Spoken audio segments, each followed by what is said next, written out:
The city of Uvalde mourns the tragic loss of 19 children and 2 teachers.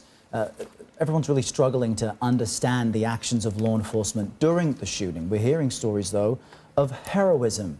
Here with us now is Customs and Border Protection agent Jacob Albarado. He was off duty that day, but rushed to Robb Elementary to help law enforcement evacuate the school, save his own daughter and wife, who is a 4th grade teacher. Jacob, thank you so much for joining us today. We should clarify the injury you have has nothing to do with last week. No, it's a pre-existing injury. But let's start at the top. Where were you when you learned of the shooting? How did you react? What happened next? I was fixing to get a haircut.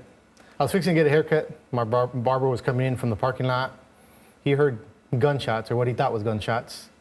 And small town, I said, no, I didn't hear anything. So I go in the shop, sit down, and like I said, simultaneously, seems like he got a text, I got a text, my wife's text me, active shooter, help, love you.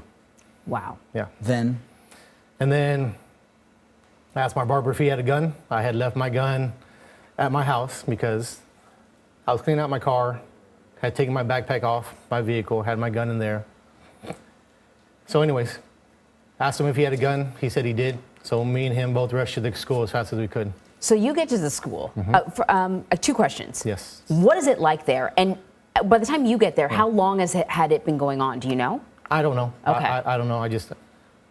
I look back on the text, and I believe the time lapse from when my wife texted me to time I got there was like 7 minutes. Okay. So I got there as fast as I could. And then what do you see? What's the scene look like? There's chaos. There's people around the area. They heard the gunshots. There's law enforcement on scene already, and do they have the area blocked off? They're trying to, like, they're in the midst of everything. Yeah. It's like I said, it's chaos. Chaos. All the people that live there locally are trying to get in.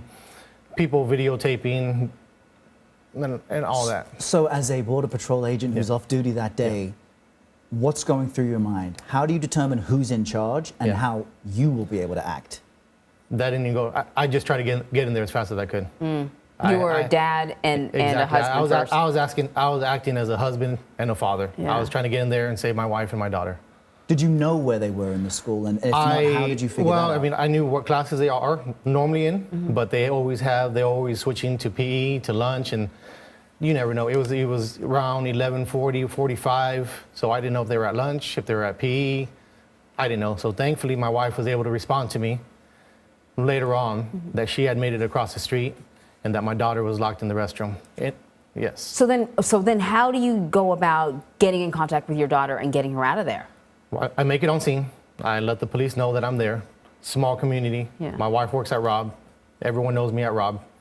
Local police that happened, I went to school with him, so he already knows who I am. I'm there on scene, and then I start trying to help out as much as I can. So kids are coming out the windows, get them across a street to the funeral home. Once they stop flooding out through the windows, asking my wife where my daughter's at. She texts me back that she's in the restroom. She's in the restroom, locked in the restroom.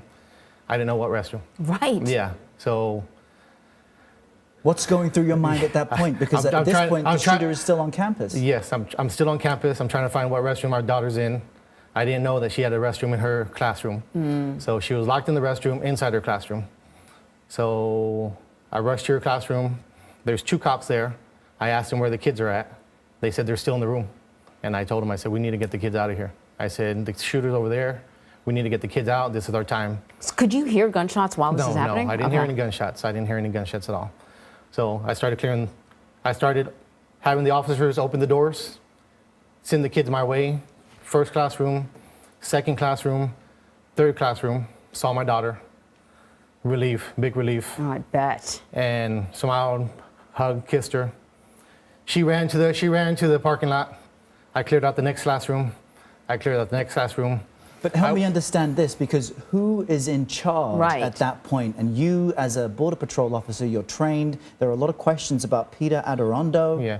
What decisions he made and when. Who was in charge? I have no communications. I went on there with, I didn't have any of my gear. Right. So I have no communication with any. I can't answer that question. So you're making decisions. You're taking an assessment of the scene, and you're making decisions on your own. Yes, I'm winging it at the moment, yes. I went to the next wing, same thing. Kids are still in the classroom.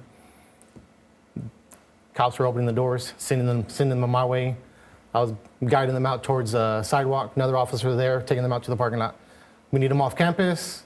We'll deal with what to do with them later. When you were there, did you get the sense, though, to piggyback off of Errol, that someone was in charge, that anyone was in charge? Like I said, I'd be lying if I said I did. Like I said, I had no communications. I was in the zone trying to get my daughter and trying to get the kids out. I'm kind of curious because you've had a lot of training and we've talked a lot about kids getting active shooter training. And I've always wondered, does the training kick in when you're actually in the middle of a situation like that? Or is it like you got to survive? It does. I mean, I can't speak for every individual. Every individual is going to respond differently.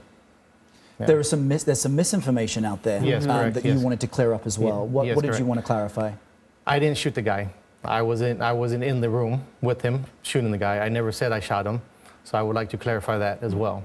Yes, I did try to get into the building at one time, but I didn't have my gear, and so it wouldn't have been a smart decision for me to get in the building. I didn't have my vest. A shotgun's not a good enough defense. You were plain clothed. Yes, correct. I had gone to an award ceremony that morning at Robb for my daughter. So I was in my same slacks, dress shoes, and dress shirt. What was the first thing you said to your wife and daughter when you saw them? I'm glad they were safe and home. Yep. There've been a lot of questions, as you already know, about how long it took for law enforcement to get into the building. We're outsiders, right? We don't know what are the many factors that the chief or anyone else is trying to consider before making a move. Because a little bit people are sitting in judgment. What do you want people to know about the officers that descended on that scene and the factors that they were considering? Like I said, I haven't been speaking on this because once again, I can't talk speak on their behalf on what they were doing and how they were assessing the situation because I wasn't there. I wasn't trying to breach the door. I don't know what was happening in their mind. I had no comms. I just know, I know my fellow officers, and I know they were doing everything. To me, heart of hearts, I believe they were doing everything in their power they could do. And numerous people showed up, multiple agencies, and like I said, I believe they were doing everything they could at the time. And what do you want people to understand about the Uvalde community? You say everybody knows each other, it's tight-knit. What do you want folks to understand? It's a strong community, and everyone knows everyone is affected by this, whether they had someone that passed away, whether they're related to someone, whether they have a friend that's related. They're all close-knit. Like I said, my wife lost two of her best friends right across the hall. My daughter lost one of her good friends as well. Everyone's grieving in one way or another. And I heard in particular this community, much of what happens in the community is centered around the children. Well, I mean, yes. I mean, sports. It's a big sports, whether it's Little League, soccer, basketball, it's all youth. It's a small community, and we meet up on the weekends and we play soccer, basketball. During the week, it's baseball for us. So yes. It's not going to be the same. Not anytime soon. Yeah. We really appreciate you coming and speaking with us, and we're so thankful that your family made it out safely. Yeah. Thank you, sir. Jacob Albarado, thank you so much for your bravery and your sacrifice, and just happy that you're here. Thank you. Thank you.